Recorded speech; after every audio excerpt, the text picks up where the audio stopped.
Pemirsa, untuk mengetahui perkembangan pasar uang hingga sore ini, kita langsung bergabung dengan Anggita Wulandewi dan juru kamera Hafiz Ar-Rasyid langsung dari Dealing Room Bank Mandiri.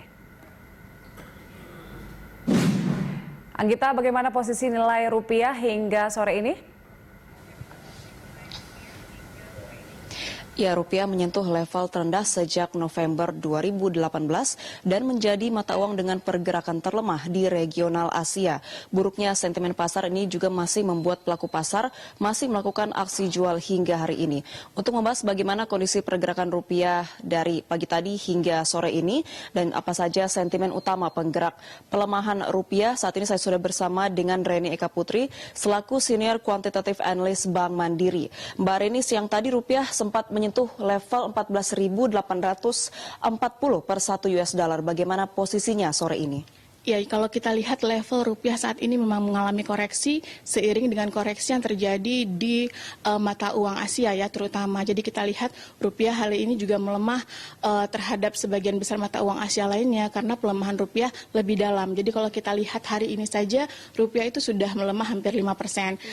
Sementara kita lihat mata uang Asia lainnya yang melemah hampir serupa dengan rupiah, hari ini juga terjadi di rupiah India yang juga melemah hampir 5%. Sementara relatif mata uang Asia lainnya seperti Thailand Baht, Ringgit Malaysia maupun Singapura Dolar mengalami pelemahan juga terhadap US Dollar tapi hanya sekitar 1-3%. Memang sentimen utama saat ini market masih khawatir terhadap dampak coronavirus yang memang semakin meluas sehingga dikhawatirkan memang akan mengancam pertumbuhan ekonomi secara global dan juga akan menekan aktivitas ekonomi domestik. Jadi kita lihat setelah kemarin WHO meresmikan bahwa coronavirus ini sebagai pandemik, di mana pandemik memiliki pengertian bahwa ini adalah virus baru yang menyebar secara luas dan juga mudah menular melalui interaksi antar manusia. Jadi ini semakin mengkhawatirkan market. Padahal kalau kita lihat secara historis, mungkin untuk pasien di dalam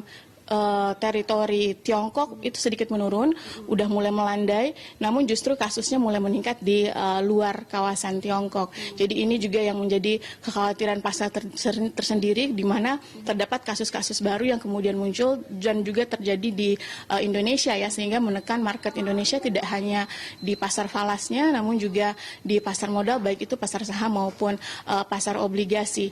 Jadi kita lihat di sini memang kondisi rupiah untuk saat ini lebih lemah dibandingkan tentunya posisi akhir tahun lalu di mana rupiah ditutup di posisi 13.886.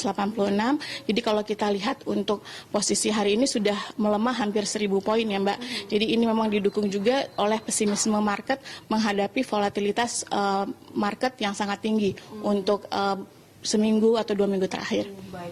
Artinya kekhawatiran utama para pelaku pasar ini masih tentang penyebaran virus corona yang sudah ditetapkan menjadi pandemi oleh WHO.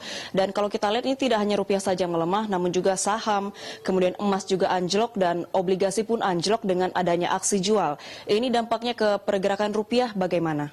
Betul Mbak, jadi kalau kita lihat ketidakpastian market saat ini akan mendorong investor itu memindahkan asetnya. Jadi sementara kalau kita lihat biasanya di situasi ketidakpastian yang sangat tinggi, investor biasanya mengalihkan ke 3 hal ya. Jadi bisa ke high quality bond atau bonds yang memiliki rating layak investasi atau investment grade. Seperti kalau kita lihat itu ada di US Treasury ataupun Germany bond, dan bisa juga lari ke safe haven currency seperti US dollar atau Swiss franc atau juga Japanese yen, dan bisa yang ketiga larinya ke komoditas yang diperkirakan akan tetap memberikan return dalam jangka panjang seperti komoditas emas. Namun buruknya di 2 hari terakhir ini justru tetap aset-aset safe haven ini sepertinya juga mulai mengalami ketidaktarikan oleh investor. Jadi semuanya juga mengalami koreksi. Dan di sini mungkin sepertinya investor juga masih mementingkan untuk pegang cash mungkinnya. Jadi keluar dulu sambil wait and see nanti apa yang akan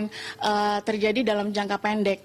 Kita lihat sih sebenarnya sudah ada langkah-langkah kebijakan juga yang ditempuh oleh bank-bank sentral di dunia ataupun pemerintahan di setiap negara, dan juga kebijakan yang dilakukan oleh pemerintah Rupiah dan Bank Indonesia. Jadi kalau kita lihat kemarin Bank Sentral Amerika Serikat atau The Fed itu sempat melakukan emergency cut, jadi memangkas Fed Fund Rate-nya sebesar 50 basis point sebagai salah satu langkah untuk mendorong perekonomian Amerika Serikat. Dan seperti kita ketahui bahwa emergency cut ini adalah emergency cut yang pertama sejak krisis global di tahun 2008 ketika terjadi subprime mortgage crisis. Jadi kita lihat ini adalah salah satu langkah yang dilakukan oleh Bank Sentral juga untuk mendorong ekonomi di tengah mungkin buruknya nanti dampak atau resiko yang akan ditimbulkan oleh coronavirus. Begitu juga kalau kita lihat untuk Bank Indonesia kemarin sempat mengeluarkan beberapa langkah kebijakan seperti triple intervention di market. Jadi intervensi melalui langsung di pasar spot sendiri, kemudian intervensi di transaksi di NDF-nya, dan juga transaksi di SBN. Jadi ini untuk meredam volatilitas market dan juga untuk menjaga stabilisasi nilai tukar rupiah. Jadi kita lihat juga Bank Indonesia juga akan melakukan kebijakan untuk penurunan GWM, jadi GWM falas maupun GWM rupiah itu diturunkan, juga akan menjadi salah satu faktor positif yang kita harapkan ke depan dapat meredam lemahnya rupiah untuk saat ini ya. Jadi implementasinya nanti kalau untuk GWM falas maupun penurunan GWM rupiah itu di bulan Maret ini, dan nanti yang April yang untuk GWM rupiahnya. Jadi kita harapkan beberapa kebijakan yang sudah ditempuh oleh Bank Indonesia maupun pemerintah yang akan mengeluarkan paket kebijakan stimulusnya hari ini dan mungkin ada tambahan nanti di April itu dapat meredam volatilitas yang terjadi di market untuk saat ini. Baik, dengan adanya intervensi dari Bank Indonesia dan juga paket kebijakan jilid baru oleh pemerintah yang akan dirilis hari ini, berarti ini bisa dikatakan ada peluang bagi pelaku pasar. Nah, lalu bagaimana selera risiko dan juga toleransi risiko para investor di pekan depan? Jadi kalau kita lihat pekan depan, investor pastinya masih akan wait and see ya. Jadi terhadap baik data-data ekonomi yang akan rilis maupun terhadap respon-respon kebijakan yang sudah ditempuh oleh saat ini. Jadi kita lihat untuk pekan depan, meskipun volatilitas yang terjadi masih akan tetap tinggi, kita juga mengharapkan adanya sedikit rebound di market tentunya.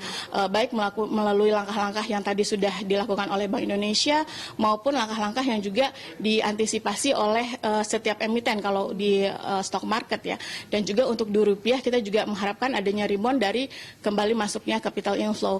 Tapi kalau kita melihat untuk jangka pendek, memang secara teknikal untuk rupiah masih akan mengalami tekanan. Jadi untuk pekan depan kita lihat proyeksi rupiah di support masih ada peluang menuju level 14.555-nya. Sementara resistennya mungkin karena untuk minggu ini sangat lebar. Jadi pekan depan kita juga masih lihat untuk range rupiah sendiri masih sangat lebar juga. Kita ada resisten di 14.870-nya. Baik, artinya rupiah akan bergerak pada rentang 14.555 hingga 14.870. Baik, terima kasih banyak Mbak Reni atas informasinya.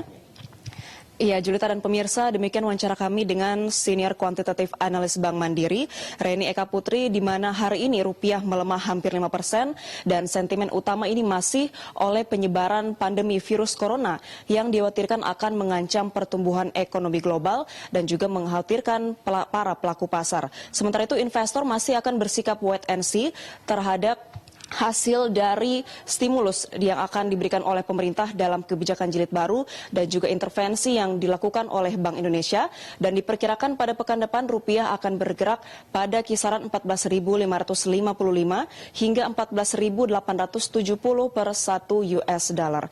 Kembali ke Anda di studio, Julita.